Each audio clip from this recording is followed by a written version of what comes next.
Yeah, bienvenidos a Moodcast, musicoterapia donde el ritmo abraza y el beat se contagia. Descubre cómo suena, sácale su magia. Música que cuida, música que repara. Notas en el aire, notas creadoras, cantos que resuenan, sembrando mejoras. Trajes sonoros que tejen melodías, fluye con nosotros, ponle tu armonía. Moodcast, basado en la evidencia, razones clínicas de los musicoterapeutas. Bienvenidas, bienvenidos. Esta es una nueva edición de Moodcast Musicoterapia.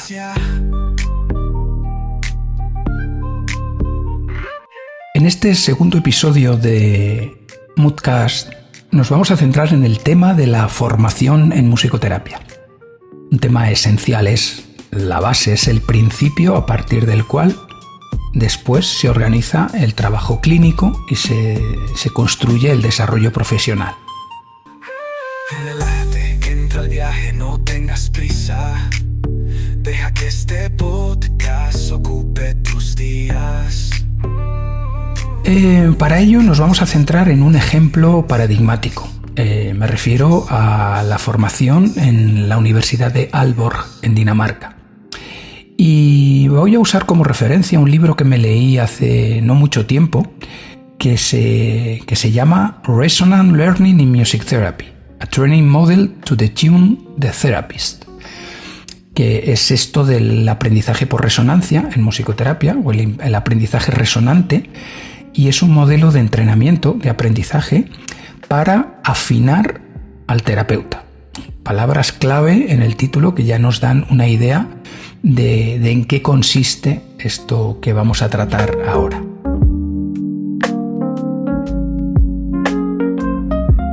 ¿Y por qué Aalborg es un referente? Pues porque su formación arrancó en el año 82, es decir, hace más de 40 años. Arrancó primero con un curso piloto de 2 años, luego ya en el 85 se constituyó como formación y fue ya en el 95, donde en el año 1995 cuando se constituyó como un curso completo, ¿no? Esto ya pues nos da una idea que si a día de hoy esto sigue funcionando es porque tiene un sustento muy importante, ¿no? Y algo que quizá a las personas que estáis en el contexto de la musicoterapia os suene, el origen de la formación en Aalborg se centró en la musicoterapia analítica, es decir, de corte psicoanalítico, y en la musicoterapia creativa de la Nordor Robbins. En el origen partía de esas dos fuentes, que luego yo andando el tiempo se centró exclusivamente en una corriente, en una teoría psicodinámica, es decir, basada en las teorías psicoanalíticas. Este es el fundamento, ¿no? Entonces, lo que vamos a hacer va a ser entender por qué es fundamental partir de una estructura una estructura teórica a la hora de desarrollar una pedagogía, un modelo formativo en musicoterapia, ¿no? Esto de formar y preparar a las personas para cuidar a otras personas a través de la música, o lo hacemos sistematizando muy bien y aclarando muy bien en qué línea estamos trabajando, o si no, pues podemos ser absolutamente erráticos, pues haciendo un cóctel ahí de muchas cosas, ¿no? Y centrarnos en hacer tareas, en hacer actividades y en estudiar cosas, pero sin que haya una línea estructural, una columna vertebral que estructure todo eso. Y esto es precisamente lo que vamos a ver en el ejemplo de Aalborg. Voy a tirar de memoria, porque este podcast yo creo que va a quedar estructurado de esta manera, ¿no?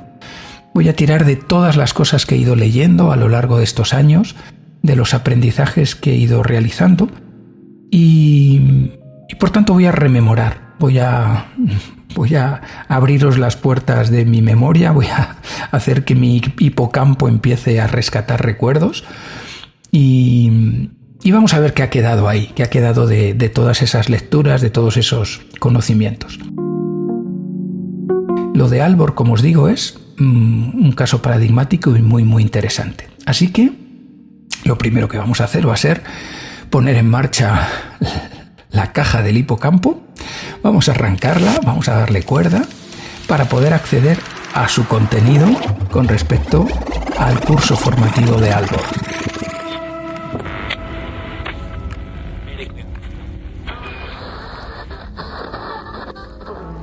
Pues entre las primeras ideas que vamos a barajar, vamos a dar unas vueltas a esto del aprendizaje resonante que decía al inicio, ¿no? Conceptos como el aprendizaje basado en la experiencia personal del estudiante. Como decía, también desde un enfoque psicoanalítico, es decir, la relación que esto tiene con el enfoque terapéutico, con ideas, por ejemplo, como la transferencia y la contratransferencia, de las que tanto hablamos en las clases de musicoterapia. Cómo todo esto está vinculado con educar la escucha, pero la escucha interior y la escucha exterior, y cómo ese binomio tiene que ser oscilante, es decir, hay que estar trabajando cómo me escucho y al tiempo estoy escuchando lo que sucede fuera, ¿no? Muy, muy interesante esta perspectiva. Y algo que tienen muy claro en Aalborg es que el estudiante tiene que hacer terapia, pero no como un paciente, sino colocándose en la vivencia de lo que sería un paciente. Es decir, una terapia basada en la propia experiencia, en la autoexperiencia que se dice técnicamente, y con su palabra en inglés, el self-experience. Entonces, esto lo que genera es un aprendizaje en autoconciencia, es decir, en cómo nos damos cuenta de que nos volvemos resonantes para después poder resonar con el paciente o con el cliente, ¿vale? Y no se busca que este aprendizaje sea para nada neutral, es decir, en Aalborg no tratan de dar contenidos y hacer clases y hacer ejercicios, sino que todo esto pase y esté muy filtrado y muy orientado desde esa experiencia. Por eso lo denominan aprendizaje resonante, que esto está orientado a cómo les educan a ponerse en el lugar del otro. Y entonces van llevando como un proceso paralelo, un proceso de autoconocimiento, que al final pues se reduce en que el aprendizaje pasa por la vivencia personal. Y nada, lo dicho, vamos a acceder a este banco de memoria y vamos a ver qué extraemos de él.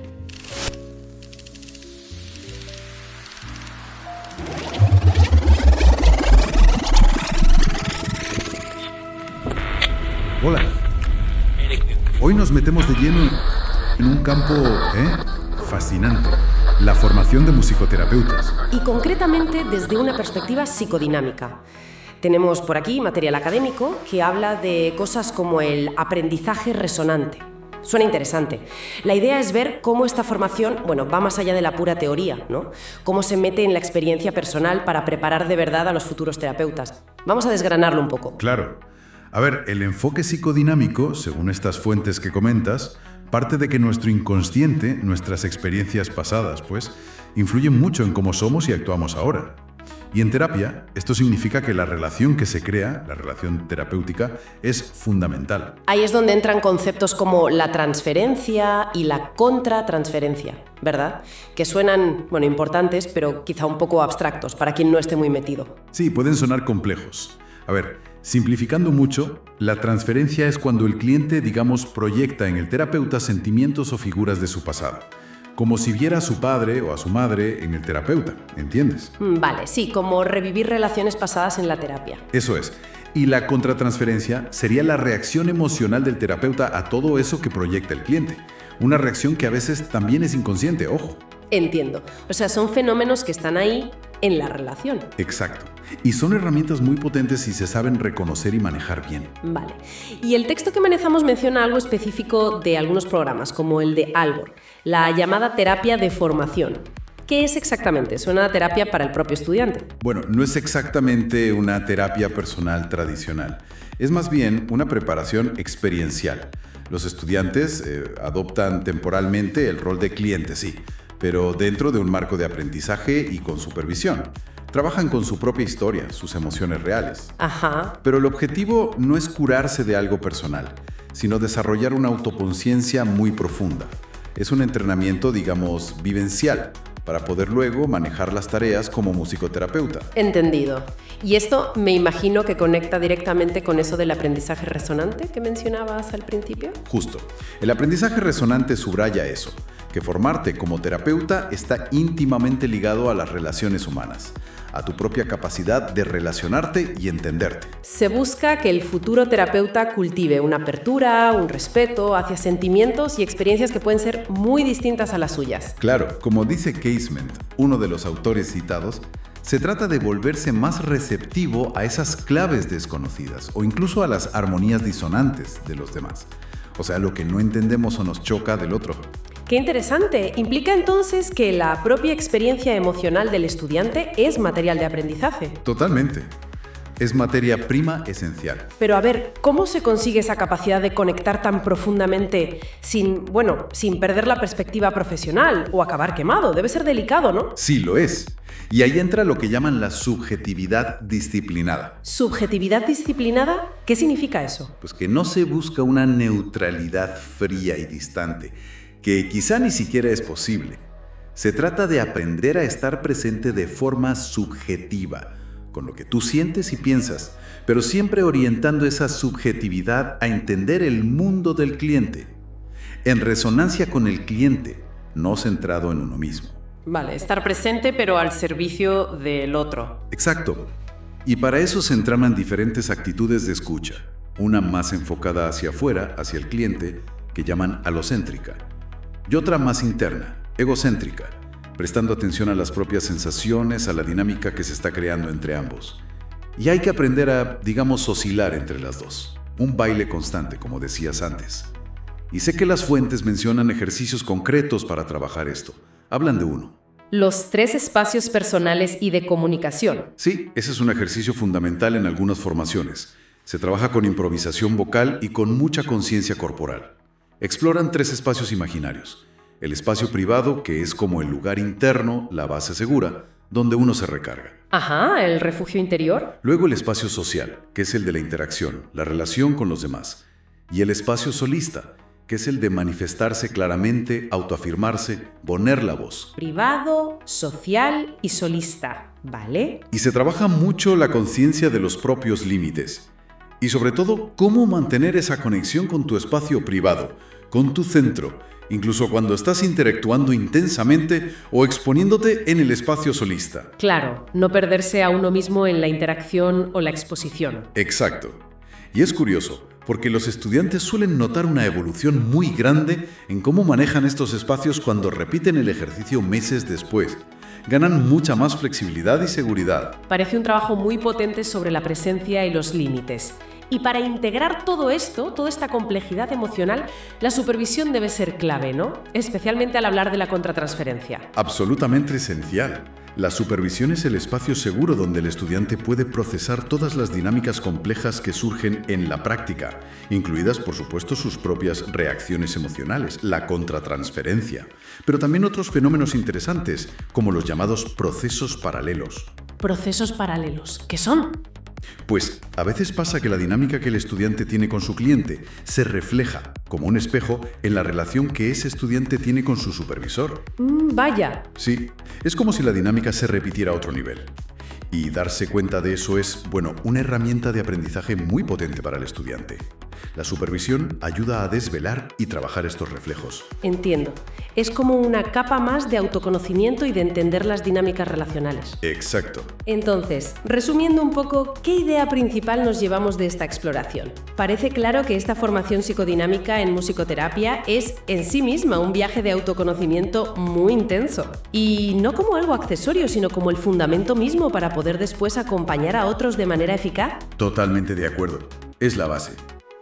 Y quizá nos deja una pregunta interesante, algo para darle vueltas. A ver. ¿Qué diferencia fundamental podría crear esta inmersión tan estructurada en la propia vulnerabilidad, en la autoexploración, como parte integral de la formación? Es decir, ¿cómo diferencia esto la manera en que estos terapeutas van a conectar y trabajar después con sus clientes, comparado, claro está, con otros enfoques formativos que a lo mejor se centran más exclusivamente en la teoría o en las técnicas musicales o terapéuticas, pero sin ese componente vivencial tan profundo? Buena pregunta. Sí, es una cuestión para seguir pensando, creo yo. ¿Cómo esa vivencia personal integrada en la formación marca realmente la diferencia en la práctica clínica? Hay que dar la reflexión.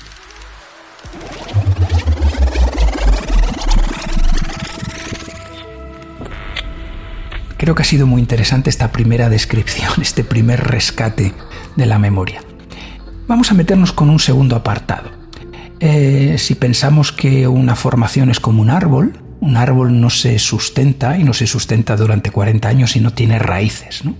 ¿Cuáles son las raíces de una formación en musicoterapia? El fundamento teórico, es decir, de dónde coge energía, dónde está arraigada. En el caso de Aalborg, estructuran todo el estudio, todo el currículum en torno al conocimiento teórico, al conocimiento práctico y al conocimiento ético. Y hacen que todos los ejercicios, que todas las lecturas, que todas las reflexiones, que todas las dinámicas integren todos estos componentes. De esta manera consiguen un sustento, una columna muy fuerte, muy resistente, a partir de la cual se puede trabajar buscando pues incluso trabajos eclécticos, ¿no? Y maneras de abordar todo esto periféricas, pero estando esa columna muy bien asentada y siendo muy clara y muy referencial, permite que el aprendizaje esté muy bien estructurado. Entonces, bueno, volvemos al banco de memoria, volvemos a entrar ahí y vamos a ver cómo han fundamentado teóricamente la formación en Aalborg. Vamos allá adentro. Pues sí, es que en Aalborg la teoría no es algo añadido, ¿sabes? Es como el esqueleto de todo el programa, muy diferente a otros sitios. Claro. Aquí es central, organiza todo lo demás. Y esa organización, según leemos, se basa en una idea potente, la tríada de Aristóteles: episteme, tecne y frónesis. Exacto. El saber hacer y el juicio práctico, ¿no? Justo, el juicio práctico y ético. Y esto lo llevan a 3 vías de formación que van en paralelo. ¿Qué vías son esas? Pues mira, la académica, que es la episteme, el conocimiento puro, digamos, luego la musical, más centrada en la tecne, en las habilidades, y la terapéutica, que es donde cultivan la fronesis, el juicio en acción. Vale, 3 caminos. ¿Pero van separados o...? Que va, ahí está la clave. Insisten mucho en que se integren todo el rato. La vía terapéutica, por ejemplo, que es muy de experimentar, de vivirlo, pues está pensada para beber de las otras 2. Ah, entiendo. Y a la vez para que la teoría y la técnica cobren sentido práctico real. Se alimentan mutuamente. Ya veo. Y en la parte académica, el texto dice que la orientación es sobre todo psicodinámica, pero también la llama integradora y ecléctica. ¿Cómo funciona eso? Suena un poco a mezcla rara. Bueno, a ver, tiene su lógica.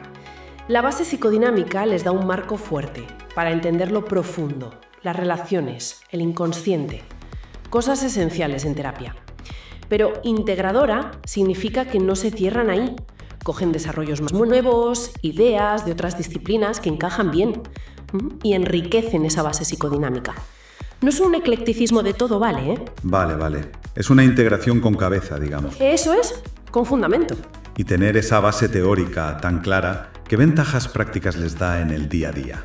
El texto seguro que menciona algunas. Sí, varias y muy concretas. Primero, mucha más claridad al planificar y evaluar lo que hacen en terapia. Saben el por qué. Fundamental eso. Luego, facilita muchísimo hablar con otros profesionales.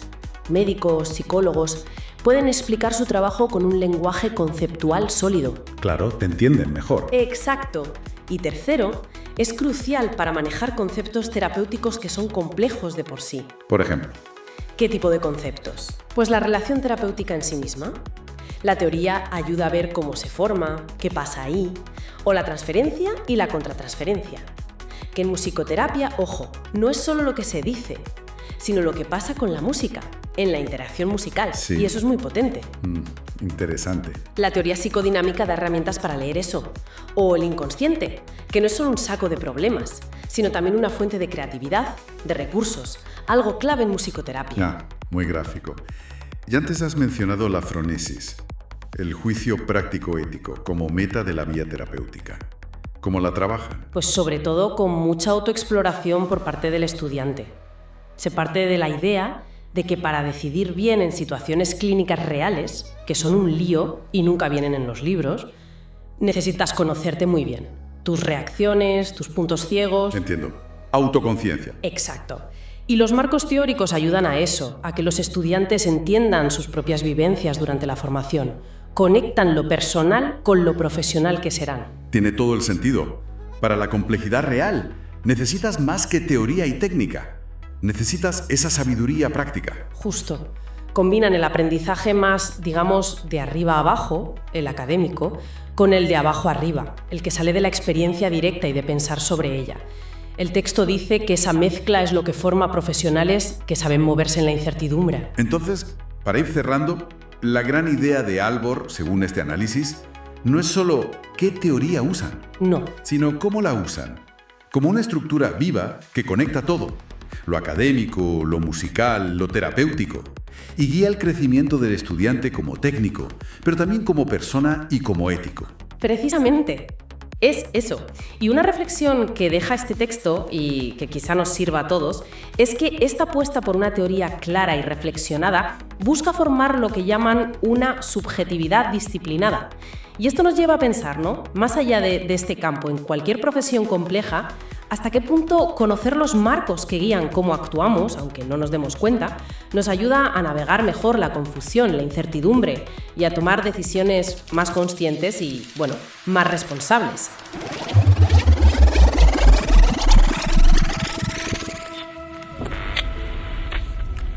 Y como no puede haber dos sin tres, vamos a ver la última parte, la que se centra en la autoexperiencia en musicoterapia, es decir, el self-experience que decíamos antes.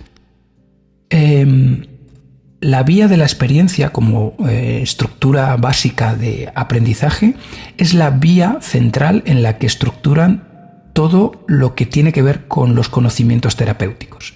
Para ellos es indispensable que el estudiante comprenda cuál es el rol que tiene que desempeñar y desarrollar a través de él todas las competencias fundamentales como la empatía y la autoconciencia.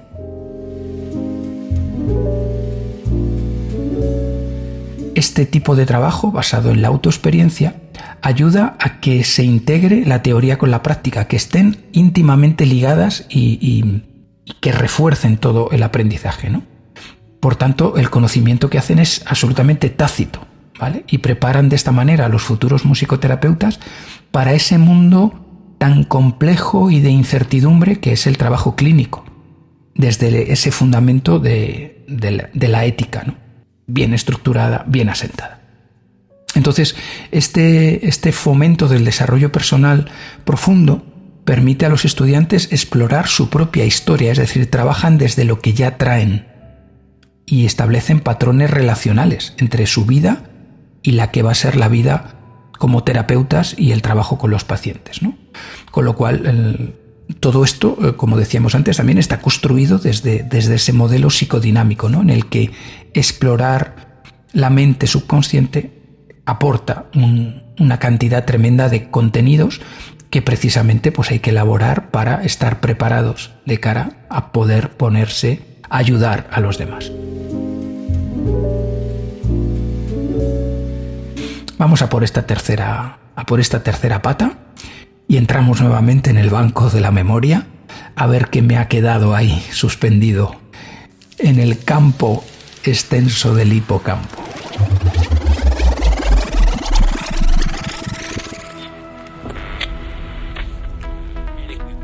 Hay algo que llaman vivencia personal, o sea que los propios estudiantes pasen por terapia. Y queremos entender por qué dicen que esto no es un extra, sino, bueno, algo totalmente fundamental. Indispensable. Exacto. Y es que no es, digamos, un requisito académico más y ya está, no. Lo plantean como un pilar pedagógico, algo que integra, pues el conocimiento, la práctica y la ética de una forma muy, muy profunda. Vale, pues vamos a desgranar eso. Los documentos dicen que el programa tiene como 3 vías, ¿no? Inspiradas en Aristóteles.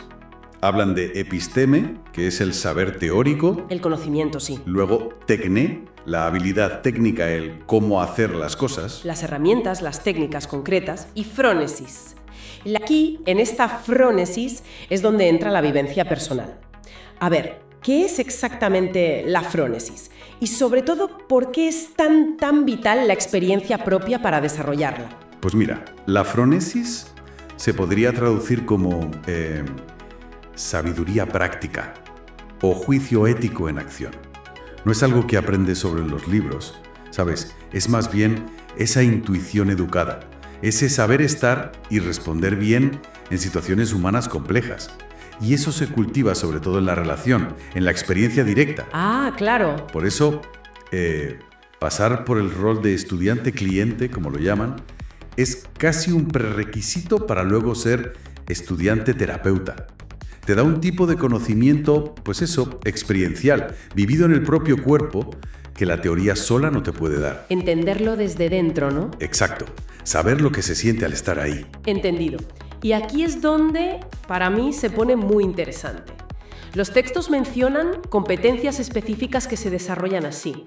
Hablan de empatía, de autoconciencia. Fundamental, la autoconciencia. De manejar la dinámica de poder, que eso debe ser complicado. Uf, y tanto. Sobre todo con clientes que no usan el lenguaje verbal, ahí es delicadísimo. Y mencionan algo que me llamó la atención. Navegar el lenguaje antes que el lenguaje. ¿Qué? ¿Qué quieren decir con eso? Pues ese lenguaje antes que el lenguaje se refiere a todo lo que comunicamos sin palabras. Las sensaciones corporales, las emociones que flotan en el ambiente de la terapia, a veces antes de poder nombrarlas, o incluso sin llegar a nombrarlas nunca. O sea, lo preverbal, lo corporal. Justo. Al vivir tú la terapia como estudiante, experimentas todo eso en ti misma. Y eso, claro, desarrolla una empatía mucho más sentida, no solo intelectual. Te pones en la piel del otro, de verdad. Exacto. Y la autoconciencia crece muchísimo. Empiezas a ver tus patrones, tus puntos ciegos, cómo tus propias historias pueden influir en la terapia. Entiendo. Aprendes a estar más arraigado en ti mismo, a conectar con esas capas sensoriales, emocionales. Y también, muy importante, la mentalización. Mentalización. Sí, esa capacidad de verte a ti misma desde fuera y de imaginar y comprender el mundo interno de la otra persona. Ver al otro desde dentro, digamos. Qué potente. Tiene mucho sentido que esa vivencia ayude a conectar a niveles más profundos. Los materiales también insisten mucho en integrar teoría y práctica. Mencionan, por ejemplo, raíces psicodinámicas. ¿Cómo encaja la experiencia personal con esos fundamentos teóricos? Y, perdona, ¿podrías aclarar brevemente qué significa psicodinámico aquí? Claro. Tamer, muy a grandes rasgos, lo psicodinámico tiene que ver con entender cómo nuestras experiencias pasadas, muchas veces inconscientes, y nuestras relaciones tempranas, pues cómo todo eso moldea cómo sentimos, pensamos y nos relacionamos hoy. Vale. Entonces, la experiencia terapéutica personal y la teoría, pues se fertilizan la una a la otra, ¿sabes? La vivencia, tu propia terapia, le da como cuerpo, realidad, a conceptos teóricos que si no, se quedan abstractos. Ajá. Y al revés, la teoría te da un mapa, un marco, para entender mejor lo que estás viviendo tú en tu proceso personal. Es un diálogo constante.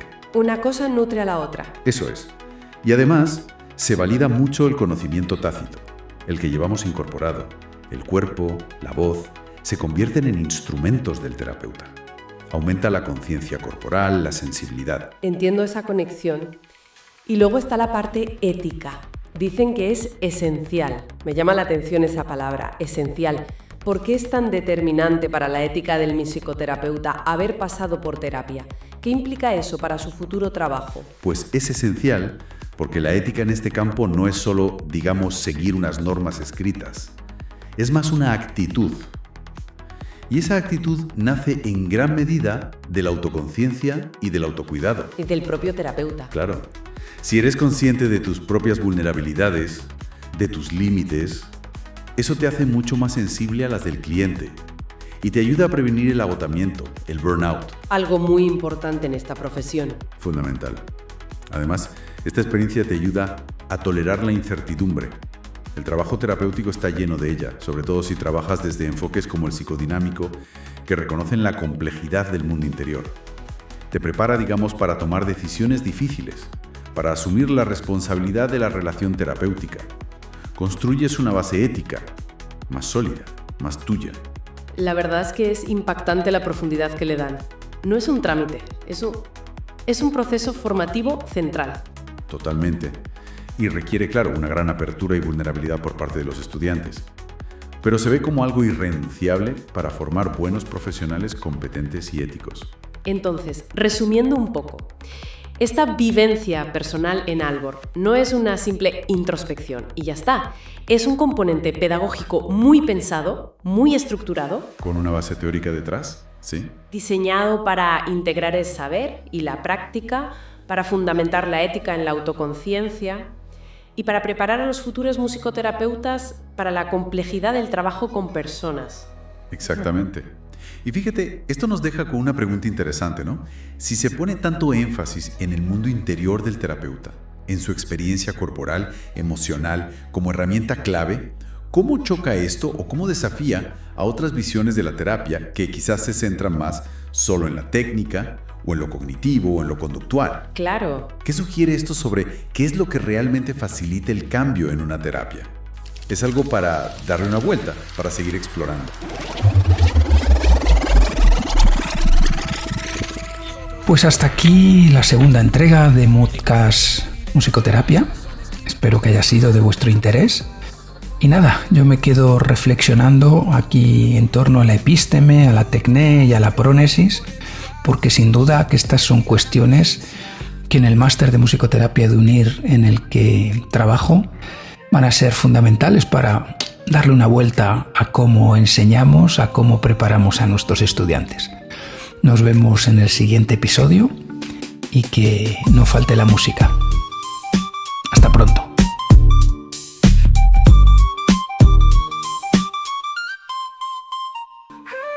Relájate, entra al viaje, no tengas prisa. Deja que este podcast ocupe tus días. Moodcast, historias y vivencias de esa música que cierra las heridas.